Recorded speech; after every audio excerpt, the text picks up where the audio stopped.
The Boxcar Children, Chapter 11. The Doctor Takes a Hand.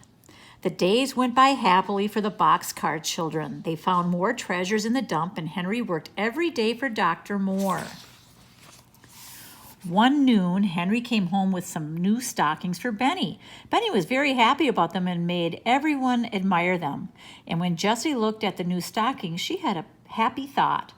She carefully washed Benny's old stockings and hung them up to dry. Then after noon, she and Violet sat down with a work bag between them to make a bear for Benny.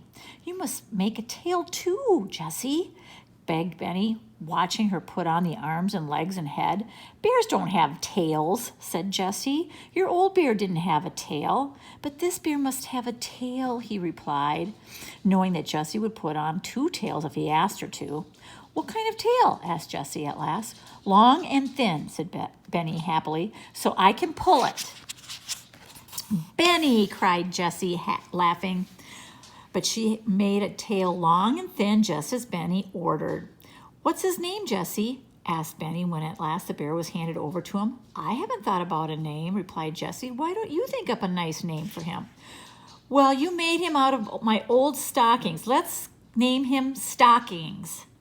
"All right, Stockings it is," agreed Jessie, trying not to laugh. And from that day on, the bear's name was Stockings as long as he lived. And he lived to be a very old bear indeed. One afternoon, Jessie saw how long Benny's hair was getting, and she cut it with Violet's scissors. Benny stood quietly while she did it. But while his sisters were getting supper, he said to himself, "Jessie cut my hair. I'll get Violet's scissors and cut Watch's hair. He will look better." He found Violet's scissors and made Watch lie down on his side. Then he began to cut the hair off. Benny said, "Good dog, Watch. You are Jessie's dog, and so I will cut a J in your hair. Hold still now." Watch lay still, and Benny began to cut a J. It was not a very good J, but it looked a little like one. Soon Benny had cut off all the hair on one side with a J in the middle. He stood admiring his work, and just then Jessie came to see what he was doing. "Benny!" she cried. "What are you doing?"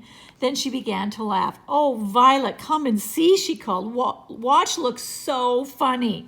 Jessie laughed and laughed until she almost cried. Violet laughed until she did cry. Then she could not stop crying. She cried, and at last Jessie made her mind up that Violet was really sick. "You must go to bed, Violet," she said. She helped her carefully into the boxcar and put pine needles all around her and under her. Then she wet a handkerchief in the cold water of the brook and laid it on her little sister's hot head. "I wish Henry would come home," said Jessie. "What shall we do?" When Henry came at last, he looked at Violet and said that maybe she had a cold. "Maybe she sat too long by the brook," he said. "If Violet is very sick, she ought to go to the hospital," said Jessie. "Yes, I know that," said Henry, "and we don't want her to go to a hospital if we can help it. We should have to tell her name." "Yes," said Jessie, "then Grandfather could find us." The 2 older children sat up with Violet. They put cold water on her head, but after dark, Violet shook all over, and Jessie was getting frightened. She covered Violet all over with pine needles, but still she shook. They could not get her warm. "I'm going to get Dr. Moore," said Henry. "I'm afraid Violet is really sick."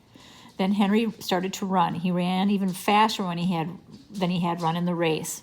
Down the hill into the town he ran until he came to Dr. Moore's house. "Please come," he cried. "Violet is very sick." The doctor said, "Come and get into my car." He did not ask Henry which way to go, but the car went up the right road. When they came to the woods, he said to Henry, "Stay here in the car." He ran alone up the hill to the boxcar. It seemed like magic that he knew where to go. When Dr. Moore came back, he was carrying Violet in his arms. Jessie and Benny and Watch came too. They all got into the car. "Are you going to take her to the hospital?" asked Henry. "No," said Dr. Moore. "I'm taking her to my house." When they stopped at last, Dr. Moore carried Violet into the house and said to his mother, "Violet is very sick. We must put her to bed." Mrs. Moore hurried around, opening beds and bringing pillows, and Mary came from the kitchen with hot water bottles. After a while, Violet began to get warm. Then Mrs. Moore came to get the older children. You must stay here all night, she said. She gave Henry and Benny a big bed, and Jessie slept in a little one. But Violet was so sick that the doctor did not go to bed all night. He would not leave her. He sat by her side until 10 o'clock in the morning. Before 10 o'clock, a man came to see the doctor. Mary told him he could wait, so he sat down in the living room. Soon Benny came in. "Where is the doctor?" asked the man crossly. "He is up in Violet's room," answered Benny. "This means $5,000 to him if he will come down," said the man. "Oh, he can't come down now," said Benny. "What do you mean, boy?" asked the man. "What is he doing?" "He's taking care of my sister Violet," said Benny. "She is sick." "And you mean he wouldn't leave her even if I gave him $5,000? asked the man. "Yes," answered Benny. "That's what I mean." Then the man said, "You see, I have lost a little boy, and I think the doctor knows where he is. My little boy is just about as old as you are." "Well, if you don't find him, maybe you can have me," remarked Benny. "I like you." "You do?" cried the man. "Come and get up in my lap." Benny climbed into the man's lap. "Have you got a dog?" he asked. "No," said the man. "He is dead now, but you can see him in my watch. Here he is." Benny looked at the dog. He looked like a very good dog. He said, "I have a dog, too. His name is Watch."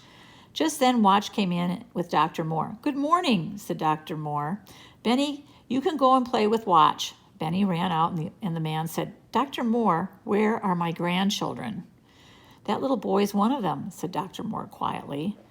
"That beautiful little boy?" said the man. "Yes," said Dr. Moore. "They are all good children, but they are afraid of you. They are afraid you will find them." "How do you know that?" asked the man. "They have changed their names," said the doctor. He looked at the man in a queer way. "The big boy changed his name on field day. You saw him then." "I saw him? What did he change his name to?" asked the man. "Henry James," said the doctor. "The running boy?" cried the man. "The boy who won the free-for-all? I like that boy. So I'm his grandfather?" Next chapter.